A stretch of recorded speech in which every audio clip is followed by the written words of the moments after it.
भक्तगण, आज आपको महाभारत में सत्व आदि गुण, प्रकृति के नाम तथा परमात्म तत्व के ज्ञान की महिमा की कथा को सुनाऊंगा। आप इसको ध्यान कर सुने।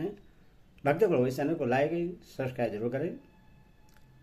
कथा सुनिए। ब्रह्मा जी ने कहा, महर्षियों, सत्व, रज और तम, इन तीन गुणों का सर्वदा पृथक रूप से वर्णन करना असंभव है, क्योंकि ये तीनों गुण अविच्छिन्न मिले हुए देखे जाते हैं। ये सभी परस्पर रगे हुए, एक दूसरे से अनुप्राणित, अन्योन्याश्रित तथा एक दूसरे का अनुसरण करने वाले हैं। इसमें तनिक भी संदेह नहीं है कि जगत में जब तक तपोगुण और सत्व गुण है, तब तक रजोगुण की भी सता रहती ही है। ये गुण सदा साथ रहते, साथ ही साथ विचरते, समूह बनाकर यात्रा करते और संघात शरीर में मौजूद रहते हैं। ऐसा होने पर भी कहीं इनमें से किसी की न्यूनता देखी जाती है, कहीं अधिकता। इस विषय का यथावत वर्णन किया जाता है। तिर्यक योनि में जहाँ तमोगुण की अधिकता होती है, वहाँ रजोगुण और सत्वगुण की कमी समझनी चाहिए। मध्य श्रोता अर्थात मनुष्य योनि में जहाँ रजोगुण की मात्रा अधिक होती है, वहाँ तमोगुण और सत्वगुण की मात्रा बहुत कम हो जाती है। इसी प्रकार उर्ध्व श्रोता यानी देव योनियों में जहाँ सत्व गुण की वृद्धि होती है, वहाँ तमोगुण और रजोगुण की कमी देखी जाती है। सत्वगुण इंद्रियों की उत्पत्ति का कारण है, उससे बेकार हेतु मानते हैं। इन इंद्रियों और उनके विषयों को प्रकाशित करने वाला है। सत्व गुण से बढ़कर दूसरा कोई धर्म नहीं है। सत्व गुण में स्थित पुरुष स्वर्ग आदि उच्च लोकों को जाते हैं। रजोगुण में स्थित पुरुष मध्य में अर्थात मनुष्य लोक में ही रहते हैं।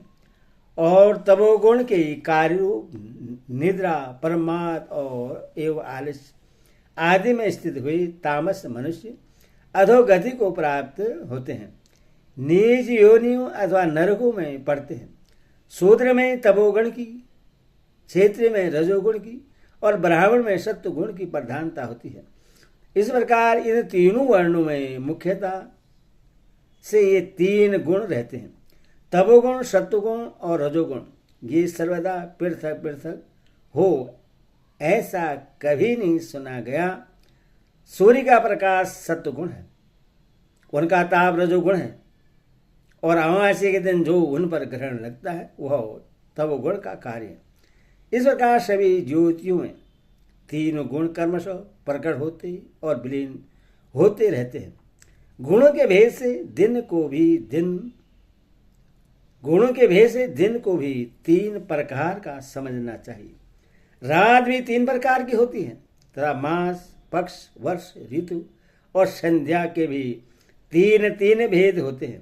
तीन प्रकार से दान दिए जाते हैं। तीन प्रकार का यज्ञ अनुष्ठान होता है। लोक, देव, विद्या और गति भी तीन तीन प्रकार की होती है। भूत, वर्तमान, भविष्य, धर्म, अर्थ, काम, प्राण, अपान और उदान, ये सब त्रिगुणात्मक ही है। इस जगत में कोई भी वस्तु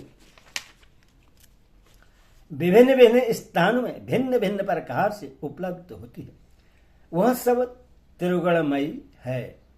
सर्वदा तीनों गुणों की ही सत्ता है। ये तीनों अव्यक्त स्वरूप हैं, सत्व, रज और तम। इनकी सृष्टि सनातन है। प्रकृति को तम, अव्यक्त, शिव, धाम, रज, योनि, सनातन, प्रकृति, विकार, प्रलय, प्रधान, प्रभव, अवयव, अनुद्रिक, अन्योन, अकमप, अचल, ध्रुव, सत्व, असत, सत, असत और त्रिगुणात्मक कहते हैं।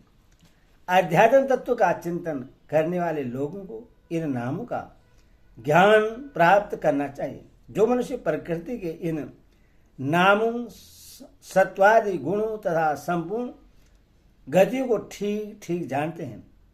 वह गुण विभाग के तत्व का ज्ञाता है, उसके ऊपर सांसारिक दुखों का प्रभाव नहीं पड़ता। वह देह त्यागने के पश्चात संपूर्ण गुणों के बंधन से छुटकारा पा जाता है। महर्षियों, परमात्म तत्व को जानने वाला विद्वान ब्राह्मण कभी मोह में नहीं पड़ता।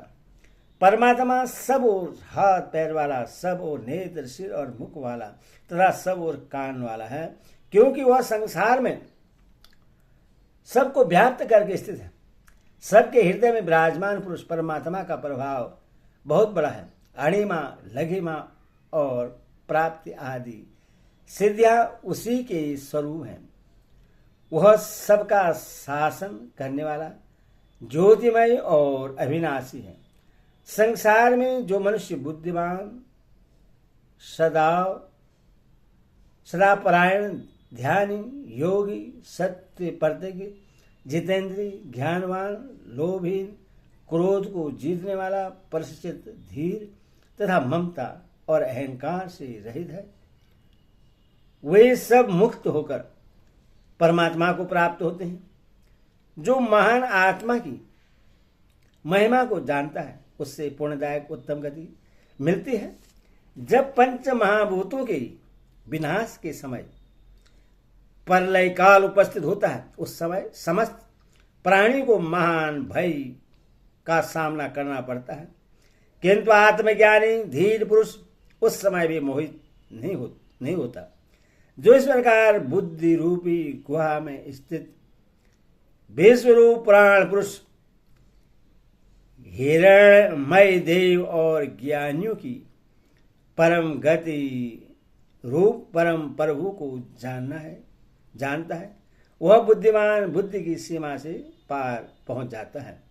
हरि ओम तत्सद। हरि ओम।